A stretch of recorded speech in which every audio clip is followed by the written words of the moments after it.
And I'm so thrilled to have you here today. And I want to remind everybody who's watching us live, if you're watching us live on autism-live.com, you can be using the live feature right now to ask questions of Lisa. We have this rare opportunity with her. But Lisa, thrilled that you're here today because a lot's been going on. There's been a firestorm in the news lately, and you wrote a blog about it earlier this week. The new study that came out, which I want your opinion on that, but what are you thinking of these headlines that say, autism, children can outgrow it? Go. I think good thing this is a cable show because I streamed a rapid amount of cuss words. And don't worry, Emily, you're not going to have to bleep me. The biggest issue to me is, we're a society of sound bites and headlines. And that headline and those sound bites were extraordinarily damaging. And whereas some people may go, oh my God, that's so hopeful, it's actually really stupid. Yeah. And the biggest, and you and I think we've chatted on this before, yeah. Probably went off-roading on this several times. It's a term we hold near and dear, and Card's done a video on this. It's called recovery.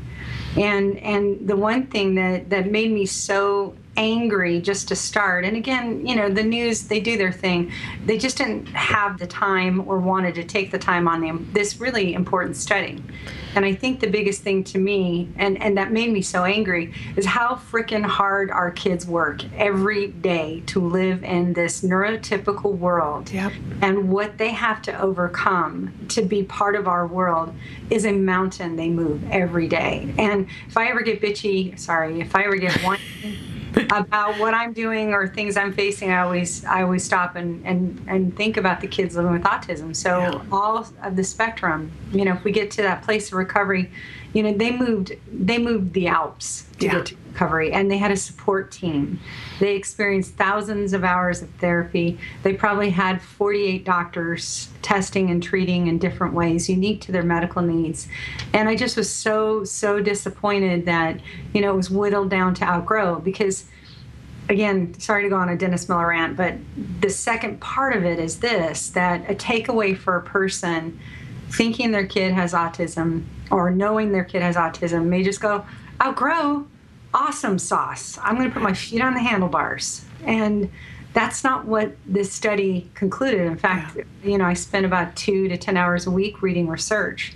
And what they concluded was, 10 to 20% of children with autism recover through a myriad of therapies. Yes. And that's the short sentence. The long study is very readable, and the blog actually takes you through to the study so you can interpret it yourself. What families should take away from this study is get off your butt, yeah. get busy, start moving fast, because it is treatable. But you can't just think your kid's going to outgrow it. It's not a pair of pajamas. Yeah, exactly. I'm so with you on this, Lisa. It's been interesting to me to see people's reactions to it because I'm so thrilled about the study. It's just another study demonstrating what's possible, yeah. And yet because of the way and the study was done very responsibly. It's yeah. great research that can be pointed to, and yet the way the media, and it wasn't just one media outlet, man, seems like it was across the board. The way they covered it really sent the most ridiculous message and what could have been powerful. Yeah. So I don't know about you, but I'm hearing from friends saying, oh, it's so great to know that for some of these kids, it's not going to be this hard work. And that's literally what they're saying to me, and I'm just appalled. Well, I get the 3 things. So kids don't need, therapy to make progress. They can just outgrow it. Yeah. What was the other one? That you don't really have to do anything. But my least favorite that I hear time and time again, well, maybe they were just misdiagnosed. Yes. Yeah. That tears my ticket too. And I guess what you think is like, hey, that's kind of cool that my kids come so far that you think that they were misdiagnosed. Yeah. I'll take that as a compliment, but let me sock you in the mouth. Yes. And we had a week ago, we had Dr. Jonathan Tarbox on the show to take apart the research because I wanted to know and understand. I'm not like you. I start reading the research and I don't really know how to interpret it. But so that's why we have Dr. Jonathan Tarbox to come on and say, and that was my big question to him, did they address this thing so that people can't come back and say those kids weren't really diagnosed? And he said, in fact, they addressed it really cleverly so that no one can. And I was so thrilled to hear that, because we do hear that all the time. It's such a disservice to our kids. You know, I was laughing. I actually felt bad for the University of Connecticut. It reminded me of like a bride that was planning their wedding, getting the dress, maybe losing some weight so they look really awesome, and then the photographer took crappy pictures. Yes.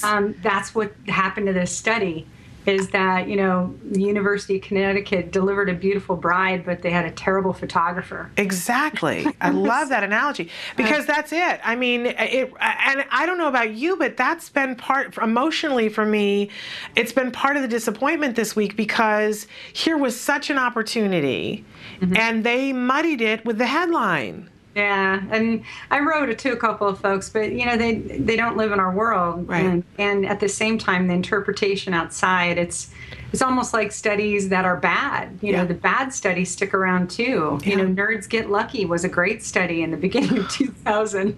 That's the reason for the rise of autism, and even though it was dispelled by one of the primary authors, you know, years later, it's still quoted as, you know, it's geeks get lucky. That's why they have autism. So it's a love-hate relationship with science I have. Well, and understandably so. But I want to remind people that you've got a great blog. And can I tell you that one of the things I love about, and I subscribe to your blog, so I get it on a regular basis.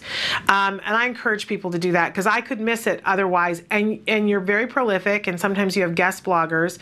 And the name of the blog is Real Help Now, but we have the address for it for people to be able to find it that we'll put up on the screen here. And I love that I don't see anybody else doing this in blogs, Lisa, but you cite things in your blog.